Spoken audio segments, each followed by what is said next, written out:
अस्सलाम वालेकुम। आप देख रहे हैं प्रोग्राम सच की तलाश। मैं हूं आपका मेज़बान उसामा एजाज। नाजरीन, बात करेंगे सानेहा गोल प्लाजा की। ये सानेहा कोई अचानक से रोनुमा होने वाला हादसा नहीं था, बल्कि ये एक मुकम्मल तरीका वारदात है। पहले गैर कानूनी तामीरात को नज़रअंदाज किया गया, फिर कमज़ोर इमारत को कमर्शियल इस्तेमाल की इजाज़त दी गई और हादसे के बाद रेस्क्यू में ताख़ीर, मशीनरी की बंदिश और 90 रोज़ भी मलबा मुकम्मल साफ ना हो सका। और आखिर में तहकीकाती कमेटी जो हमेशा की तरह हादसे के बाद हरकत में आती है, मगर उसका नतीजा सिफर ही निकलता है। सवाल यह है, क्या इस सानहे का कोई कसूरवार है या पूरा निज़ाम ही शरीक जुर्म है? इसी पर गुफ्तगू कर लेते हैं। इस वक्त हमें प्रोग्राम में ज्वाइन किया है, आपका ताल्लुक जमात इस्लामी से है, सैफुद्दीन एडवोकेट साहब, आपको प्रोग्राम में खुश आमदीद कहूँगा। साथ ही साथ हमें प्रोग्राम में ज्वाइन किया है MQ पाकिस्तान की MP हैं फ़रा सुहेल साहिबा। फ़रा मैडम, आपको भी खुश आमदीद कहूँगा। और सीनियर सहाफ़ी इम्तियाज़ खान फ़ारान साहब भी हमारे साथ मौजूद हैं, आपको भी खुश आमदीद कहूँगा फ़ारान साहब। जी बहुत शुक्रिया। एडवोकेट साहब, बहुत बहुत आपसे शुक्रिया। आगाज़ करूंगा गुफ्तगू का। ये बताइएगा, ये इतना बड़ा सानहा हुआ, उसके बाद सियासी पॉइंट स्कोरिंग शुरू हुई और सियासी जो जमातें हैं, सियासी क़यादत है, मुख्तलिफ हलकों से मुख्तलिफ हलकों की जानिब जो है वो तंजिया निश्तर चलाए जा रहे हैं। सर, इस हादसे से तो हम सबको एक होना चाहिए था, लेकिन बिलाखिर इस शहर में ये हो क्या रहा है? क्या आप मुझसे बिस्मिल्लाहिर्रहमानिर्रहीम। देखिए, बिल्कुल देखिए, ये बात तो अफसोसनाक है कि इतना बड़ा वाकया हुआ, इतना बड़ा सानहा है। पूरा कराची इस पर गमगसार है और आप देखें कि मोहल्ले मोहल्ले मैयतें पहुंच रही हैं, जनाजे हो रहे हैं और ये सिलसिला मुसलसल जारी है। 8-9 दिन हो चुके हैं और ये बात बिल्कुल दुरुस्त है कि कोई मोहल्ले माशरा होता तो उसके अंदर सारे लोग यकजा हो जाते, इस क्या कहते हैं गम के अंदर शरीक हो जाते और इस मामले में जो है आगे की बढ़ने की बात करते। लेकिन देखिए, मसला ये है कि हम एक सानहे के बाद दूसरा सानहा, एक वाकये के बाद दूसरा वाकया, एक हादसे के बाद दूसरा हादसा होता चला जा रहा है और ये खत्म होने में नहीं आ रहा। तो इसलिए अब ये बात बड़ी जरूरी हो गई है कि जब तक इसकी जड़ बुनियाद तक ना पहुंचा जाए कि ये मामला इस तरह कैसे चल रहे हैं और ये हादसे रूनुमा होते चले जा रहे हैं एक के बाद दूसरा, और कराची जिस हाल को पहुंच गया है, देखिए इतना बड़ा शहर है, 3.5 करोड़ आबादी है, लोगों का जीना महाल हो गया है। लोगों के लिए रहना, घरों के अंदर बाहर निकलना, सफर करना, हर चीज एक ऐसा अजाब बन चुका है कि ख्वाब है। कराची के बाहर से जो लोग हमारे पास आते हैं मिलने जुलने के लिए, वो जी। यकीन माने हमदर्दी का इजहार करते हैं। वो कहते हैं कि यार आप किस तरह इस शहर में जिंदगी गुजार रहे हैं। तो ऐसी सूरत हाल के अंदर देखिए, अगर लोग बात कर रहे हैं, अगर लोग इस मामले के अंदर आवाज उठा रहे हैं, लोग चीजें पॉइंट आउट कर रहे हैं, तो इसको सियासी पॉइंट स्कोरिंग कहकर, इसको ब्लेम गेम कहकर लोगों के मुंह बंद कराने की कोशिश नहीं की जा सकती। ये जो आपने बात की बिल्कुल दुरुस्त बात है। देखिए, कराची के अंदर हर इदारा मौजूद है। उसूलन तो ये होना चाहिए था कि हर इदारा अपना काम कर रहा होता, लेकिन हर शहरी को खुली आंखों से ये नजर आ रहा है कि जितने भी इदारे हैं वो सारे के सारे या तो माफिया का रूप धार चुके हैं और या फिर वो इदारे इतने कमजोर हो चुके हैं और उनकी जानिब से गवर्नमेंट की इतनी अदम तवज्जो है कि गवर्नमेंट उसको प्रायोरिटी में रखती नहीं है। फायर ब्रिगेड को हम देख लें, मैं फायर ब्रिगेड के फायर मैन है उनको मैं खराज तहसीन पेश करता हूँ। जिन हालात में वो काम कर रहे हैं, उनके एक फर्द ने शहादत भी वहां पर दी, तो जाहिर है उनको हम नहीं बुरा भला कह सकते, क्योंकि उन बेचारों को जिस हाल में लाकर खड़ा किया है, अगर आप मैदान जंग में सिपाहियों को बगैर हथियार के खड़ा कर देंगे तो जाहिर है कि एक सिपाही को तो इल्जाम नहीं दिया जा सकता। जी। अब फायर ब्रिगेड का जो हाल है, जो लोग वहां खड़े थे, मैं 2-3 मरतबा वहां पर गया, उनकी जो हेलमेट है, सिर्फ एक हेलमेट उनको दे दिया गया प्लास्टिक का। इसके अलावा ना उनके पास उस तरह के लिबास हैं जो फायर प्रूफ होते हैं, ना उनके पास प्रॉपर कोई सिलेंडर है, ना मास्क है। इस हालत में बेचारे वो काम कर रहे हैं। इस उनको इस हाल में किसने पहुंचाया? कराची के अंदर फायर ब्रिगेड का सिस्टम जो किस लेवल पर होना चाहिए था, उसको हम इंटरनेशनल स्टैंडर्ड से जी। अगर नाप कर देखें, तो इंटरनेशनल स्टैंडर्ड ये कहते हैं कि हर 1 लाख आबादी पर एक फायर स्टेशन होना चाहिए। जी। यहाँ पर 28 टोटल हैं, जिनमें जी। भी अमला पूरा नहीं है, 21 के हमले से काम चलाया जा रहा है। एक बात इंपॉर्टेंट मैं जरूर करूंगा कि देखिए, बिल्डिंग कंट्रोल अथॉरिटी का बड़ा नाम आ रहा है और इस वक्त ऐसा लग रहा है कि वो कब्र से निकल कर खड़े हो गए हो और एकदम अचानक आया जी, उन्होंने नोटिस देने शुरू कर दिए हैं, उन्होंने मुआयने करने शुरू कर दिए हैं। ऐसा लग रहा है कि कोई बड़ा जबरदस्त इदारा ऐसा है जो इस सारा का सारा काम इस वक्त जी। अंजाम दे रहा है। मैं ठीक। देखिए आपके सामने ये बात, मेरे और बहन भाई मौजूद हैं, उनके सामने रखनी चाहता हूँ। देखिए, हमें इस पर देखना पड़ेगा कि कराची बिल्डिंग कंट्रोल अथॉरिटी इस वक्त जिस तरह एक माफिया का रूप धार चुका है, पूरी कराची में जिस बड़े पैमाने पर वो इलीगल कंस्ट्रक्शन करा रहा है, कराची में एक गुल प्लाजा नहीं, हजारों गुल प्लाजा तामीर हो रहे हैं, तैयार हो रहे हैं। कोई फर्क अगर इलीगल कंस्ट्रक्शन को पॉइंट आउट करे, कोई इवन कोर्ट पे चला जाए, वो नहीं जी रुकवा सकता उसको। क्यों? ठीक है, ठीक है। कि इतनी बड़ी माफिया है कि उसमें कोई हाथ डालने को तैयार नहीं है। ये इसमें जो सबसे बड़े कसूरवार है, जाहिर है बिल्डिंग कंट्रोल वाले हैं। जी उन्होंने ना इस चीज को देखा कि इनमें फायर सिस्टम में अब ये आ रहा है, वजीर आला साहब फरमा रहे हैं कि जी हमने देखा इतनी हजार बिल्डिंगों में फायर सिस्टम मौजूद नहीं है।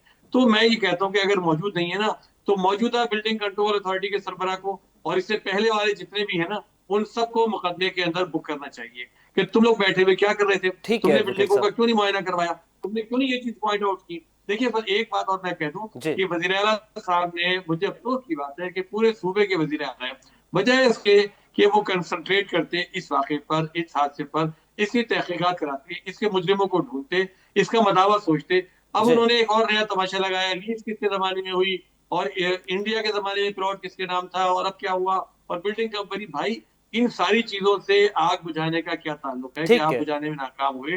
ठीक है, फायर ब्रिगेड की तबाही का इससे क्या ताल्लुक है? ठीक ये है, सारी बातें इस तरह की। ठीक है, ठीक है एडवोकेट साहब, मैं आपकी जानिब आता हूँ। इम्तियाज़ खान फरहान साहब, आप बताएं, इस शहर में तवील अरसे से आप जर्नलिज्म कर रहे हैं, सीनियर सहाफ़ी हैं आप शहर के। आज से पहले इस नौयत की आतिशज़दगी आपने देखी, और ये भी मुझे बताइएगा, आपकी नज़र में कौन है जो गफलत का मुर्तकिब है, शरीक जुर्म किसको कहेंगे? बिस्मिल्लाहिर्रहमानिर्रहीम। हरदम दुरूद व सलाम मोहम्मद और आले मोहम्मद सल्लल्लाहु अलैहि वसल्लम पर। देखिए, अब सानिया तो हो गया बहुत बड़ा, उसके बाद जो बदतरीन सानिया हो रहा है वो ये सियासी जमातों का एक दूसरे के ऊपर इल्ज़ाम है। हमारे कल एक एंकर एक प्रोग्राम में कह रहे थे कि रेस्क्यू का अमल नहीं हो रहा। मैंने कहा जी बिल्कुल हो रहा है रेस्क्यू का अमल। गवर्नर वजीर आला को रेस्क्यू कर रहे हैं, वजीर आला गवर्नर को रेस्क्यू कर रहे हैं, दोनों मिलके मेयर को रेस्क्यू कर रहे हैं।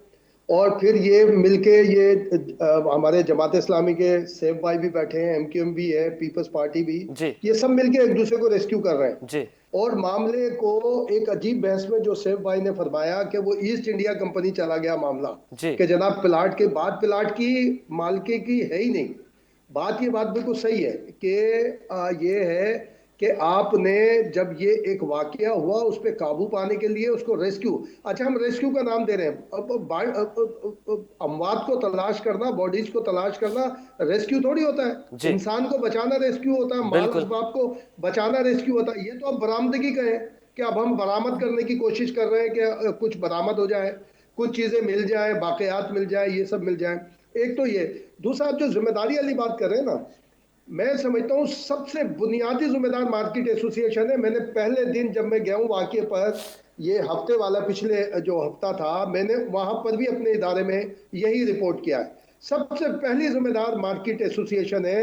उससे पूछा जाए जब ये आग लग गई थी तो तब भी उन्होंने दरवाजे क्यों नहीं खोले? और वो जो साहब हैं जो ये बात अभी तक तहकीकाती रिपोर्ट में यही चल रही है, वो मार्केट एसोसिएशन के बंदे ने कही थी, जो वहां पे चीखता चिल्लाता खामखा फिर रहा था, जी कि जो भी आ रहा था उस पर सिर्फ वो चीख रहा था कि हमने 40 सिलेंडर के साथ उस फूल की दुकान में जो प्लास्टिक के फूल बनते हैं वहां आग लगी, उसको बचाने की कोशिश की। और आज तहकीकाती कमेटी में एक दो रोज पहले जो एक इब्तदाई रिपोर्ट आई उसमें भी वही लिखा हुआ है। क्या किसी उस अफसर से पूछा किसी ने कि भाई तूने उसका विजिट किया है, मायना किया जी है? एक आला पुलिस अफसर ने पहले कह दिया तखरीबकारी का कोई इम्कान नहीं है इसके अंदर, तो फिर इन्वेस्टिगेशन काहे की हो रही है भाई? गफलत की हो रही है, किसकी हो रही है? एसबीसीए की तो बुनियादी जिम्मेदारी ये आएगी कि जनाब आली ये बना किस तरह से, ये इजाफी दुकानें कैसे बनी, नक्शा पास किया गया था, उसकी वाल्शन कैसे हुई। लेकिन इसकी पहले तो मार्केट एसोसिएशन के जी आपने आग बुझाने के आलात क्यों नहीं रखे थे और ये दरवाजे क्यों नहीं खुले हुए थे? दूसरी आती है डिप्टी कमिश्नर की, जिसके अंडर में सिविल डिफेंस होता है। और ये सारा कि जी जब वहां कराची में बड़े बड़े वाकयात हो चुके हैं, आरजे माल का वाकया हुआ जी और दूसरे हुए, वहीं पे यही नेग्लिजेंस है सारी की सारी, जी कि तो वहां पे ये क्यों नहीं चेक करते थे? सामने डिप्टी कमिश्नर, फिर कमिश्नर साहब की जिम्मेदारी है। ये देखें, हम ये तो सीए चिराग तले और अंधेरा हो मेयर गया की तरफ फरहान तो साहब। एकदम, हाँ मैं अभी उधर ही आ रहा हूँ। ये के इलेक्ट्रिक की भी जिम्मेदारी, अब उससे पूछो तो वो कहते हैं कि जनाब हमने तो बिल्कुल इसलिए बंद कर दिया था, हम पे इल्जाम ना है। अब आप देखें कि जो एक बच्चा इसके अंदर बचा है, उसका वीडियो मौजूद है जो वायरल हो रहा है कि जी अंधेरे की वजह से बहुत सारे लोग नहीं निकल सके, वो जी एक निकल आया ऊपर छत के ऊपर। जी तो ये के इलेक्ट्रिक उसकी जिम्मेदार है कि जनाब आली। और फिर दूसरा, ये फायरमैन बिल्कुल ठीक है कि जी फायरमैन जो है हमारे फायर ब्रिगेड के जो हमारा अमला है, उसके पास वो वेल इक्विप्ड नहीं है। उसके पास ऐसे तीसरे दर्जे की आग में अंदर दाखिल होकर बुझाने वाले आलात और वो लिबास और मास्क वगैरह नहीं है कि ऑक्सीजन के साथ वो अंदर जाए। लेकिन बाकी ट्रेनिंग तो है ना भाई। जी स्नारकल पे चढ़ के हम देख रहे थे, पानी फेंक रहे थे, स्नारकल से चढ़कर छत के ऊपर उतरा जा सकता था। वहां जी पर स्नारकल की इतनी हाइट थी, आप देखें तो वहां पे हमें चाहिए था रेस्क्यू के लोगों को वहां भेजते छत पर। यानी छत पे कोई गाड़ी में आग नहीं लगी, जी बाकी सारी की सारी तबाही हो गई, लेकिन कोई आग नहीं लगी छत के ऊपर गाड़ी। तो हमें वहां पे अनाउंस करते। अगर लाइट बंद हो गई थी तो जितनी ये शॉप वो है अपना दरवाजे हैं, ये जाली वाले हैं, ये जी बंद नहीं है। तो हमें चाहिए था हेडलाइट्स, हम वहां पे गाड़ियां टर्न करके उस तरफ करते, अंदर लाइट वहां पे जाती, ताकि बाहर अगर अंदर की लाइट नहीं है तो बाहर से तो अंदर लाइट जाती, जो जी ये जो शोले उनको चीरती हुई अंदर चली जाती। बिल्कुल और फिर हम जो ये छिपा में ईदी डबल, हमने वहां 112 और फायर ब्रिगेड के लोगों को आपस में उलझते हुए देखा। बिल्कुल वो 112 कह रहे हैं हम तो रेस्क्यू जा रहे हैं, जब ये आग बुझेगी जब हम आगे जाएंगे। बिल्कुल वो बिल्कुल कोई इस पे अपनी एक्सपर्ट देने को तैयार नहीं। और ठीक फिर हम वहां से लाइट्स अंदर दे सकते थे। ठीक है और वहां पे 112 की गाड़ियां, ईदी की गाड़ियां, छिपा की गाड़ियों में स्पीकर लगे होते हैं जो ठीक बोलते हुए तो हम उनसे गाइड कर सकते थे। ठीक है लाइट फरहान जाए साहब तो मेरे नजदीक उसामा, पहली जिम्मेदारी मार्केट एसोसिएशन की है, मैं हुक्मरानों की। वो बात की बात है कि जी आप कहें जी वजीर आला क्यों नहीं आए, फला जी आ जाते तो क्या बुझ जाती आग, या मेयर आ जाते तो बुझ जाती आग। एक ढारस सी बन जाती है, सारी चीजें होती है, ये होती है। लेकिन जो हमारे ब्यूरोक्रेसी इस वक्त ढोल बजाती हुई घूम रही है, ना जमात इस्लामी उसके खिलाफ बात, उसके हवाले से बात कर रही है, ना पीपल्स पार्टी बात कर रही है, ना एमक्यूएम बात कर रही है, ना मुस्लिम लीग नून बात कर रही है, कोई भी नहीं बात कर रहा। कि भाई आपस में सियासतदान उलझे हुए हैं जिनकी जिम्मेदारियां हैं, जो ब्यूरोक्रेट है, जो इदारे हैं, एसबीसी है, केबीसी है, commissioner ji office, deputy commissioner office, fire brigade office, ये जो लोकल बॉडीज के मुताल्लिका लोग हैं, हम इनके ऊपर बात ही नहीं कर रहे। ठीक है किसी किस्म का नहीं बोल रहे कि ये इम्तियाज साहब मैं आपकी जानिब आता हूँ। फरह सुहेल साहिबा आप बताएगा आपकी पार्टी का क्या मौक़िफ़ है इस हवाले से, और रेस्क्यू 1122 में जो 1200 भर्तियां हुई थी इनको क्या इनके काम नहीं बताए गए थे कि इन्होंने बिलाखिर करना क्या है, आया इनकी जिम्मेदारियां क्या है, क्योंकि वो तो वहाँ पर उलझते हुए नज़र आए और मैंने भी देखा, इम्तियाज़ साहब ने भी देखा, आप लोगों ने भी देखा होगा। तो ये जो इतनी बड़े पैमाने पर भर्तियाँ हुई रेस्क्यू 1122 में, तो आपको क्या लगता है क्या ये सिर्फ जो है वो सियासी बुनियादों पे हुई थी? बिस्मिल्लाहिर्रहमानिर्रहीम।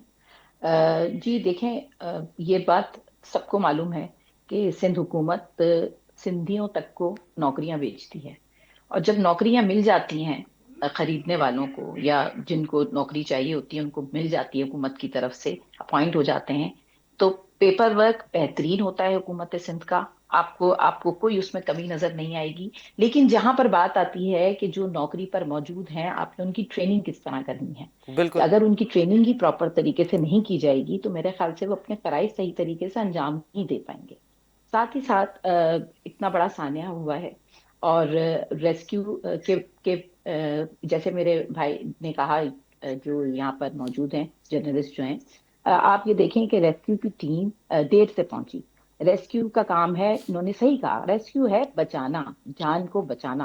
बिल्कुल। लेकिन जान को बचाने के बाद हम ये कह रहे हैं कि जी 9 दिन से रेस्क्यू चल रहा है, तो क्या हम जिंदा लोगों को ढूंढ रहे हैं वहां पर? अच्छा फरह हमें साहब, तो वाकयात भी वहां बुनियादी पर तौर पे मुकम्मल नहीं सबसे मिले। पहले रेस्क्यू होता है तरक्की पसंद माशरों में, तो उसके बाद रेस्क्यू के बाद रिलीफ का काम शुरू होता है। यहाँ पे पहले से रिलीफ के बड़े बड़े दावे कर दिए, 1 करोड़ देंगे, 2 करोड़ देंगे, 5 करोड़ देंगे, दुकानें बनवा कर देंगे, लेकिन जो ये तो उनके दिलों पे छुरियों की तरह ये जुमले चले ना हमारे अरबाब इख्तियार की जानिब से जो कहा गया कि हम लोगों को जो है वो फिर से फैसिलिटेट करेंगे, अकोमोडेट करेंगे, लेकिन जिनके प्यारे उस वक्त तक मार्केट में थे वो बेचारे कहाँ जाए?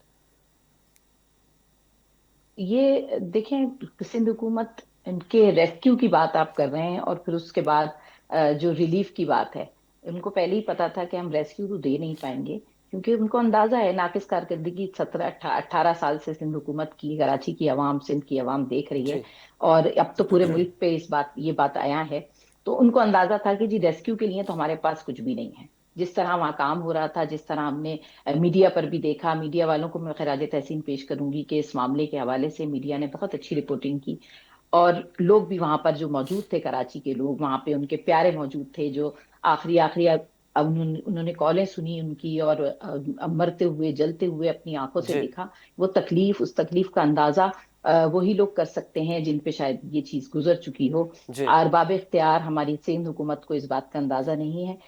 रिलीफ जो यहाँ पर कराची एक मेगा सिटी है, जी पूरे मुल्क को सबसे ज्यादा टैक्स देने वाला, जी सूबे सिंध को सबसे ज्यादा टैक्स देने वाला शहर बिल्कुल। है। और यहाँ के शहरियों के लिए रेस्क्यू के लिए कोई इंतजामात नहीं है। आप देखें, गटर पर ढक्कन मौजूद नहीं, बच्चे गिर जाते हैं, लोग गिर फिरोज साहब, जाते हैं, अब मर जाते हैं ड्रोन के यहाँ पर। जरिए से सेफ सिटी मंसूबे के तहत चालान किए जा रहे हैं ट्रैफिक कवानीन की खिलाफ वर्जी पर, तो ये ड्रोन्स उस वक्त क्यों नहीं काम आए जब लोग बिलबिला रहे थे, तड़प रहे थे, उनकी चीखों की आवाज़ें उन ड्रोन्स तक क्यों नहीं पहुंची मैडम?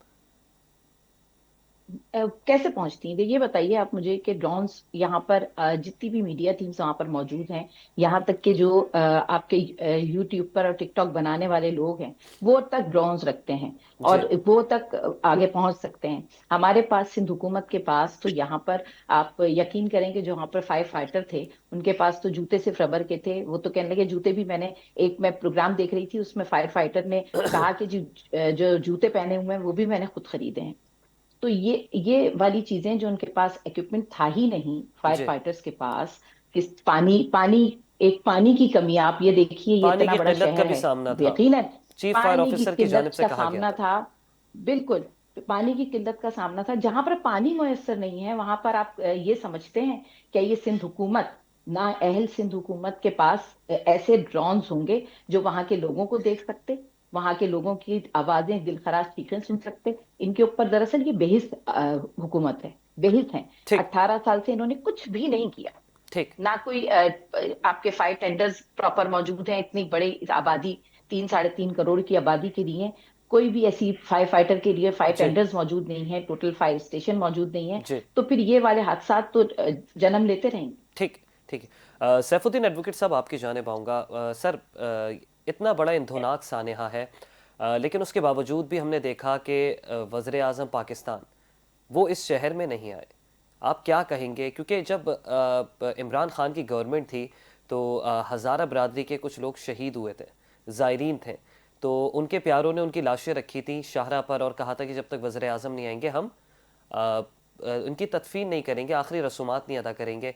तो क्या लगता है कि जो मुस्लिम लीग नून की गवर्नमेंट है या जो मुस्लिम लीग नून के इस वक्त प्राइम मिनिस्टर हैं, उनको शहर कराची से रत्ती भर भी कोई सरोकार है? देखिए, शहर कराची से तो ना नून लीग की मरकजी हुकूमत को सरोकार है और ना पीपल्स पार्टी की सिंध हुकूमत को सरोकार है। दोनों का रवैया हम मुसलसल देख रहे हैं। देखिए, जो मरकजी हुकूमत है हमारी, वो कराची के साथ क्या सलूक कर रही है। पानी का मंसूबा K4 उसने अपने हाथों में ले रखा है। अंदाजा कीजिए कि इस साल जरूरत थी 40 अरब रुपए की, ताकि मंसूबे को आगे पहुंचाया जाए। जी उन्होंने उसके लिए सिर्फ 3 अरब रुपए रखे। तो मतलब इससे आप अंदाजा कर सकते हैं। और भी जो ग्रीन लाइन का मंसूबा है, कब से शुरू हुआ है, कब तक चल रहा है, कब खत्म होगा, तो जाहिर है उनको देखे, उन्होंने पीपल्स तो पार्टी को एडवोकेट पट्टे साहब, पर दे क्या दिए क्या थे। मामला है, क्या मामला है? क्या डोमिसाइल वगैरह का मसला है सर? ये देखिए, 40 अरब डोमिसाइल का मिल मसला तीन क्या है। अरब रुपए रहे। देखिए, बात क्या है कि पाकिस्तान के अंदर इस वक्त जो भी हुकूमत है, वो हुकूमत है कि जिसको लोगों ने मुंतखब नहीं किया। जी सीधी सादी बात यह है कि जब ऐसी हुकूमतें आती हैं जो जोड़ तोड़ के नतीजे में आती हैं, जो कुछ जरूरियात पूरी करने के लिए आती हैं, जो सिर्फ हाथ उठाने के लिए आती हैं, तो फिर उनको इस बात की परवाह नहीं होती जी कि किस शहर में क्या हो रहा है। ठीक वो अपना काम जो बूट पॉलिश का है, खुशामद का है, वो उसको जारी रखते हैं और वो उसके रिजल्ट हासिल करते ठीक है। रहते हैं। तो वो चाहे हमारे वजीर आज़म साहब हो या सिंध के वजीर आला हो। देखिए, इम्तियाज भाई ने बड़ी इंपॉर्टेंट बात की सिविल डिफेंस के हवाले से ना। एक छोटी सी हम चीज ले लेते हैं। देखिए, सिविल डिफेंस का काम क्या होता है कि आम हालात में वो किसी डिजास्टर की तैयारी करता है, जी वो उसके लिए इदारों को ट्रेनिंग देता है। जी और जब इस तरह की कोई सूरत हाल पैदा हो जाए, तो फिर वो कमांड एंड कंट्रोल का काम करता है, कोऑर्डिनेशन का काम करता है सारे इदारों के दरमियान। इसकी जी जिम्मेदारी किसकी होती है? कमिश्नर की होती है, जी डिप्टी कमिश्नर की होती है। आप मुझे बताइए, कराची में इतने सारे डिजास्टर्स हो गए, ना किसी ने कमिश्नर से पूछा कि आप क्या कर रहे हैं भाई। डिप्टी कमिश्नर के दफ्तर के सामने जो कमांड एंड कंट्रोल के कैमरे सर, कैमरे लगे म्यूनसिपल हुए हैं, कमिश्नर की वो कुर्बानी दे 7 दिन चुकी के। है सिंध गवर्नमेंट। जी सॉरी। म्यूनसिपल कमिश्नर की कुर्बानी दे चुके हैं। देखिए म्यूनिसिपल कमिश्नर की कुर्बानी से कोई भी फर्क नहीं पड़ेगा। जो म्यूनिसिपल कमिश्नर गए हैं, दूसरी म्यूनिसिपल कमिश्नर आ गई हैं, उनकी भी शोहरत जो है मुझे नहीं पता कैसी है, लेकिन वो दूसरी आए तीसरी आए। देखिए बात क्या है, एक सिस्टम जो काम कर रहा है पूरे सिंध के अंदर वो करप्शन का सिस्टम है। जी इसके अलावा कोई सिस्टम सिंध के अंदर काम नहीं कर रहा। जी इस वजह से तमाम इदारे आहिस्ता आहिस्ता करके बैठते जा रहे हैं। जी हम जो ये कहते हैं ना कि हजारों अरब रुपया लगने के बावजूद सिंध की ये सूरत हाल क्यों है, तो ये कोई रॉकेट साइंस तो नहीं है कि समझ में बात नहीं आ रही है जी कि ये सूरत हाल क्यों है। कराची के अंदर सड़कें नहीं है तो क्यों नहीं है, कराची में पानी नहीं है तो क्यों नहीं है, कराची में लोग गटरों के अंदर गिर रहे हैं, नालों में गिर रहे हैं, बच्चे बह रहे हैं। पिछले साल 22,000 लोगों को कुत्तों ने काटा। आप अंदाजा, कराची शहर में सिर्फ इस महीने के अंदर 2-2.5 हजार केसेस अब तक रिपोर्ट हो चुके हैं कुत्ते काटने जी के।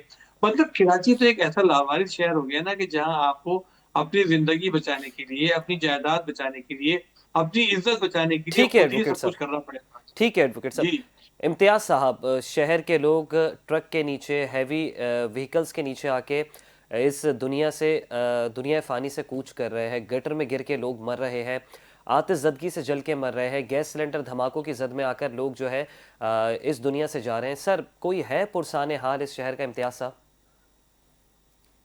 देखिए, फिलहाल तो नजर नहीं आ रहा, ये हम कह सकते हैं, लेकिन ये बात जो फेडरल गवर्नमेंट, आपने जो सवाल किया वजीर आजम के हवाले से, जी ये भी अपनी नौयत का बहुत अहम सवाल है।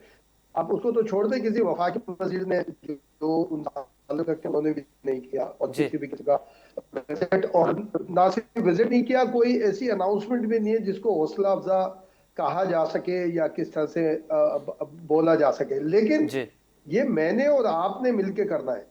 उस दिन हमने अवाम की भी बेइज्जती देखी थी कि जो अपने इम्तियाज साहब, बच्चों को इतनी वीडियो बना के इतनी आग सियासी दिखा हलकों की रहे जानिब थे, से इतनी और बेहिसी रोड दिखाई के गई इस वक्त। आधे रोड को घेरा हुआ था उन्होंने। इस वक्त जो मुत्तहदा इस वक्त मुत्तहदा अपोजिशन जो है, उनकी जानिब से भी एक प्रोग्राम था, और ठीक उसी दिन जिस दिन आतिशज़दगी का वाक़या पेश आया था, और गालिबन वो प्रेस क्लब पे था।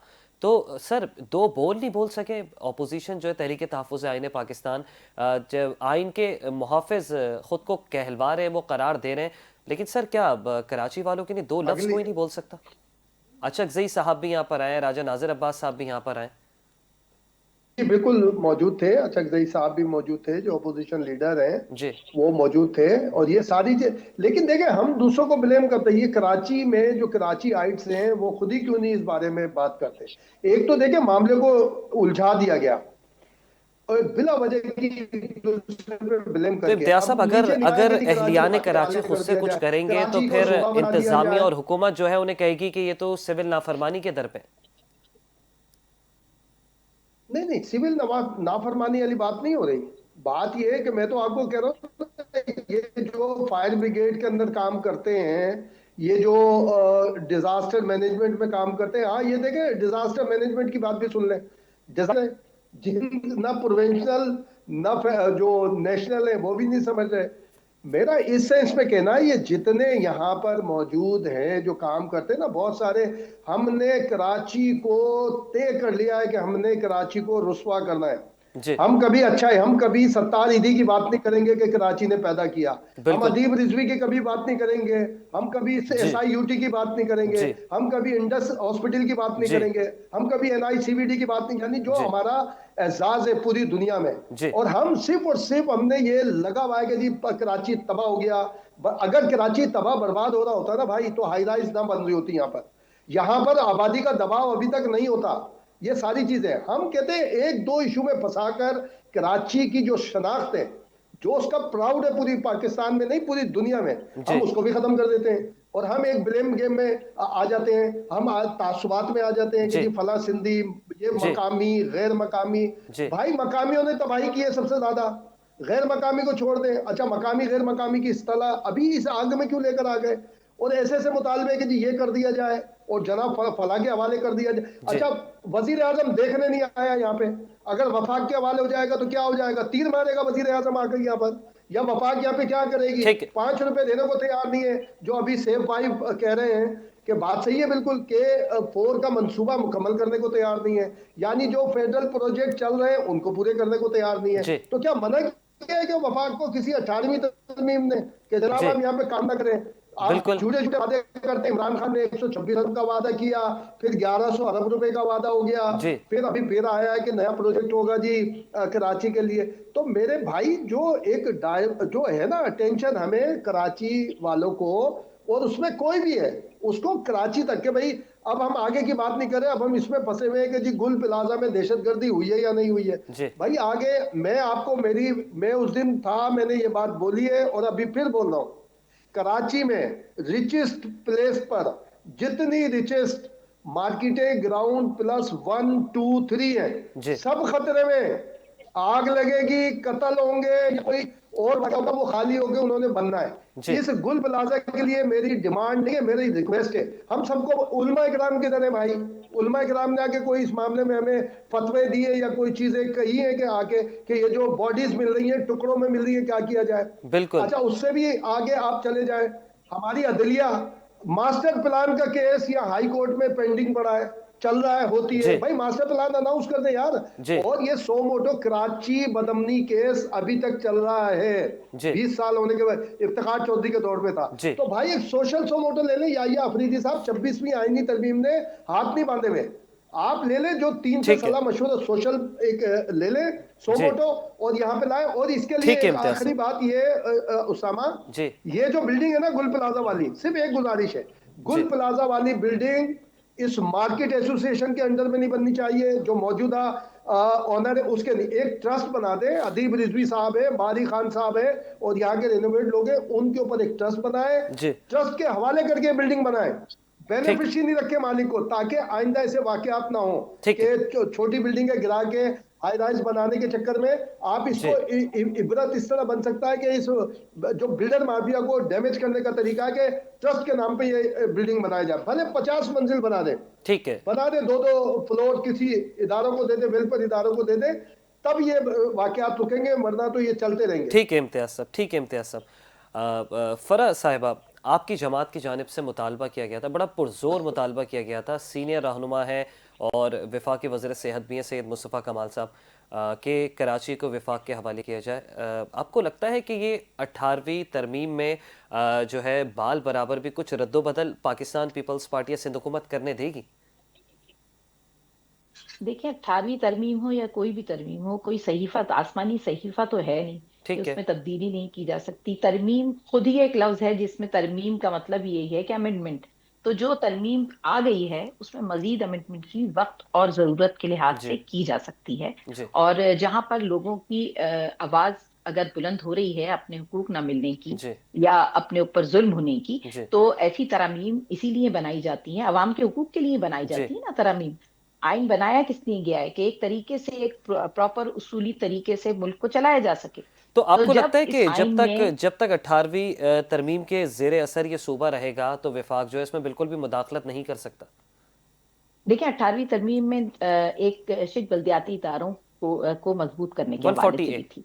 जहां तक बिल्कुल जी 140 है। जी। तो जब इसका इतलाफ सही तरीके से नहीं किया गया, आपके सामने ये मौजूद है कि बल्दियाती इदारों को इख्तियारात नहीं दिए गए, उनको कमजोर किया जी। गया, उसके बाद और उन तक वो फंड्स की मुंतकली हो ही नहीं पाई। एक वजीर जी। आला जब सारे फंड पर एक नाक बन के बैठ जाएगा और वो अपने से निचले इदारों तक वो फंड बल्दियाती इदारों तक, डिस्ट्रिक्ट तक नहीं पहुंचाएगा, तो इस तरह के वाकयात और सानेहात रूनुमा होंगे। ठीक क्योंकि है। जब उनके पास पैसे ही नहीं होंगे तो गटर पे ढक्कन भी नहीं लगेंगे। आपके देखें यूसी चेयरमैन, हमें फंड नहीं मिल रहे, हमें पैसा नहीं मिल रहा। तो ये जब आप इस ये नाक की तरह एक बंदे के हवाले नहीं किया जा सकता जी। आपके सही। पास अगर फंड आ रहे हैं पिछले 18 साल से, बल्दियाती इदारों को आपने मजबूती क्यों नहीं दी? 140A के ऊपर अमल दरामद क्यों नहीं किया गया? जी। कराची स्ट्रेटेजिक डेवलपमेंट प्लान जो एमक्यूएम ने 2007 में पेश किया था और उसके बाद इसको सुप्रीम कोर्ट में मंजूरी दी गई, खुद मुराद अली वजीर आला मुराद अली शाह साहब के उसके अंदर दस्तखत मौजूद हैं, उसे जी। अंधेरे की नजर किया गया। अब दोबारा उसको प्लान को यहाँ पर इसके लागू किया जाए, उस जी। मास्टर प्लान को यहाँ पर कराची में लागू किया जाए, ताकि यहाँ के मसाइल, इंफ्रास्ट्रक्चर का मसला है, यहाँ पे जानों की हिफाजत का मसला है, सानेहात के हवाले से रेस्क्यू का, उनको लोगों की जानें बचाने का मसला है, इस मसले का हल इसी के अंदर है। ठीक तो है। आप क्यों 140A की क्यों नहीं आप हिमायत करते? उसकी भी हिमायत नहीं करनी, क्योंकि इनके पास से इनके कब्जे से ये इनकी सिंध निकल जाएगा कि अगर जो पैसा करप्शन हमने करनी है वो हमें खुली आजादी नहीं होगी, हमें पैसा नीचे डिस्ट्रिक्ट जी लेवल तक देना जी पड़ेगा। पैसे बचा के और अपनी करप्शन को दुबई और स्विट्जरलैंड के बैंकों में भेजना, ये अब इस पे आवाज उठेगी। देखें, ये आवाज इसको कोई दबा नहीं सकता। कराची में बाशऊर लोग रहते हैं और कराची में कोई एक जबान बोलने वाला नहीं रहता। कराची पाकिस्तान, मिनी पाकिस्तान कहलाता है। आपको जी पता है, एक सखर एक लाश पहुंची है आज, जी जहां पे उसको सुपुर्द खाक किया गया है। जी। तो यहाँ पर काम करने पूरे पाकिस्तान से लोग आते हैं। आप कराची को इस तरह नहीं छोड़ सकते कि बेयारो मददगार लावारिस आपने छोड़ा हुआ है, और यहाँ पर ना जानों की हिफाजत है ना माल की हिफाजत है। जो ताजिर टैक्स दे रहे हैं, काम करने वाले नौकरी पेशा लोग जी टैक्स दे रहे हैं, उनके मोबाइल छीनते हुए उनके बच्चों को गोलियां मार दी जी। जाती हैं। उनको गोलियां मार दी ठीक। जाती हैं। पढ़े लिखे लड़के, आपको पता है कितने मोबाइल स्नैचिंग में शहीद जी। किए गए हैं पिछले सालों में। तो ये सारी चीजें देखते हुए 140A की हिमायत इनसे नहीं हो पाती, वो ठीक है उसके फराज खिलाफ साहब। ये बोलते हैं। ठीक तो, है फराज साहब। तो ये जरूरी है कि बल्दियाती इदारों को इख्तियार दिया जाए। ठीक है, बल्दियाती इदारों को बाइख्तियार बनाया जाए।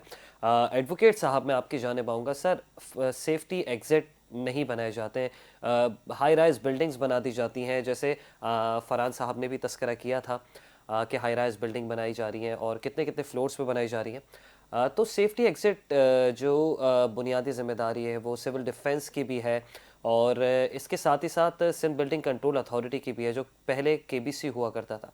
सर, क्या लगता है, क्या थोड़ी बहुत रिश्वत से लोग मान जाते हैं और इतनी सारी जानों का सौदा कर लेते हैं? देखिए, थोड़ी बहुत रिश्वत से नहीं मानते, ये तो बहुत बड़ी रिश्वतें मांगते हैं और ये तो करोड़ों में रिश्वत जाती है। जी देखिए, बात ये है कि ये जो इमारत थी, टोटल 3 या 4 मंजिला इमारत थी, ठीक है। इसमें हम आग बुझाने के काबिल नहीं हो सके, जी इसमें लोगों को रेस्क्यू करने के काबिल नहीं हो सके। ये जी बात अपनी जगह है, मैं किसी कॉन्स्पिरेसी थ्योरी में नहीं जाना चाहता, जी लेकिन ये बात एक हैरत अंगेज तो है कि इतनी तेजी से आग ने जिस तरह पूरी बिल्डिंग को लपेट में लिया और जिस तरह पूरी बिल्डिंग जमींदोज हुई, ये एक बड़ी तशवीशनाक बात है जी और इस पहलू पर गौर करना चाहिए तफ्तीशी इदारों को। लेकिन देखिए, मैं एक बात जरूर कहता हूँ कि ये बात अब बिल्कुल आया हो गई है कि मौजूदा सिस्टम के तहत कराची नहीं चल सकता। ठीक है। कराची को जिस तरह चलाया जा रहा है कि इतना बड़ा शहर, 3.5 करोड़ इंसानों का शहर, जी इस निजाम के तहत नहीं चल सकता जहां पर कोई इदारा काम ही ना कर रहा हो। देखिए, मेरे भाई इम्तियाज साहब घड़ी घड़ी ये बात कह रहे हैं कि वहां की अंजुमन जो भी थी उसका हिसाब किताब होना चाहिए। जी बिल्कुल होना चाहिए, क्यों नहीं बिल्कुल। होना चाहिए। लेकिन बात यह है कि देखिए, ये कवानीन, ये इदारे तो इसीलिए होते हैं ना जी कि जब लोग कवानीन पर अमल नहीं करते या उनके अमल करवाने के लिए तो ये इदारे होते हैं। जी हम अगर क्या कहते हैं, क्या उसको इस तरह मतलब असल जो इसके कसूरवार हैं उनको छोड़कर अगर हम इस तरह मुख्तलिफ चीजों को डाइवर्ट करेंगे जी। तो मेरे ख्याल में हम सही जगह पहुंच नहीं पाएंगे। ठीक है देखिए, ये एडवोकेट साहब। बात अब 2 और 2 4 की तरह आया है कि पूरे सिंध के अंदर कोई इदारा, कोई निजाम काम नहीं कर रहा ठीक है। और उसकी बुनियादी वजह करप्शन है, उसकी बुनियादी वजह जाली भर्तियां हैं इन इदारों के अंदर।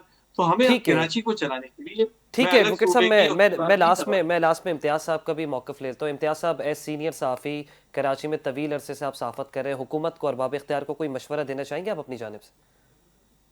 देखिए, मशवरा तो जाहिर है कि देने के अलावा हमारे और आपके पास कोई इख्तियार है नहीं। बिल्कुल। और कई एक मशवरे दिए जा चुके हैं, लेकिन ये आपस में एकदम जो ब्लेम गेम शुरू होता है, आप हाउस में भी देखें, सेफ बाई तो फेस करते हैं वहाँ पे लोकल बॉडीज के अंदर। अब सिंध असेंबली में भी ऐसी होता है, कौमी असेंबली में भी होता है। जब कोई जी प्रोस्पेक्टिव यानी बड़ी कंस्ट्रक्टिव बात करने की कोशिश की जाती है तो उसको किसी गैर जरूरी बहस के अंदर उलझा दिया जाए। मास्टर प्लान मौजूद है ना, जिसके ऊपर प्रॉब्लम चल रही है, हाईकोर्ट फैसला कर दे, सिंध हाईकोर्ट उसके अंदर बात कर ले। हम तो कहते हैं chief justice of Pakistan Yahya Afridi 26 है, अनवी तनवीम ने हाथ नहीं पकड़े हुए कि जी आप उसको कंडीशनल किया है, आप सोमोटो ले ले, सोशल जी सोमोटो ले ले। और मैं कह रहा हूँ इसका आगाज यहीं से किया जाए। ये जो गुल प्लाजा की तामीर मालिक के और ये मार्केट एसोसिएशन से हट के जी। किसी ट्रस्ट के थ्रू करवा दें। जब ठीक है। बिल्डर को ये पता लग जाएगा कि वो ठीक है बेनिफिशियरी इम्तियाज़ साहब। नहीं होगा, जब ये सरकारी अफसरान को पता लग जाएगा वो जी बेनिफिशियरी नहीं होंगे, तो ये आग लगने के ये दूसरे मामला जो है बाकियात है, ये खुद ब खुद रुक जाएंगे। अब ये जो बिल्कुल अजीब गैर जरूरी बहस का मतलब ये है कि जो जी जिम्मेदारान को बचाने का, आज ये शॉपिंग मॉल का कुछ नहीं हुआ, वहां पे क्या हुआ, जी मिलेनियम मॉल में कैसे हुआ, वहां पे जी कुछ नहीं हुआ। अब इसको भी इसी तरह से करने की कोशिश की जा रही है कि ब्लेम गेम आ गया, ठीक है ईस्ट इम्तियाज साहब। इंडिया कंपनी आ गई, फला आ गई। और ये बात सही कह रही है फरा साहिबा कि बात, देखिए 148 49 पढ़ लें, जी ये सेफ भाई बताएंगे माशाल्लाह, ये बहुत सारे मुकदमात भी लड़ते हैं जी भाई। उसके उसके ऊपर बात करें कि इम्प्लीमेंट जो वफाकी कवानीन है, वफाकी जो इख्तियारात है, वो कैसे इम्प्लीमेंट कराए जाएंगे। लेकिन जी वहां पर यह भी लिखा हुआ है कि सूबे का कोई इख्तियार उसके अंदर डैमेज नहीं होगा, उसके ऊपर करें। पीएफसी के ऊपर सबसे ज्यादा ठीक है तवज्जो देनी चाहिए। जो अभी ये बात कर रहे थे सेफ भाई, बिल्कुल सही बिल्कुल कि बल्दियाती इदारों को स्टेबल करें कि एनएफसी अवार्ड 18वीं तरमीम से जो एनएफसी अवार्ड, फिर पहले तो एमक्यू माफी मांगे जनाब, ये 18वीं तरमीम के ऊपर बड़ी ठीक है सपोर्ट करते थे उस वक्त तो मुत्तहदा, वाकई मुत्तहदा थी, एक ही एमक्यूएम थी उस वक्त, इन्होंने हिमायत की थी। उस वक्त क्यों कर दी हिमायत जनाब?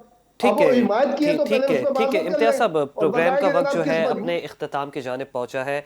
इम्तियाज़ खान फराहान साहब, फरा सुहेल साहिबा, सैफुद्दीन एडवोकेट साहब, मेरे तीनों मोअज़्ज़ज़ मेहमानों का बहुत शुक्रिया। आप तीनों ने तज़िया पेश किया, अपना नुक्ता नज़र पेश किया। लेकिन 73 जानें अब तक लगभग जा चुकी हैं। रेस्क्यू का काम अब भी आधा अधूरा है। कहा जाता है 70% काम मुकम्मल हो गया, 90% काम मुकम्मल हो गया, लेकिन नतीजा इसके बिल्कुल बरक्स है।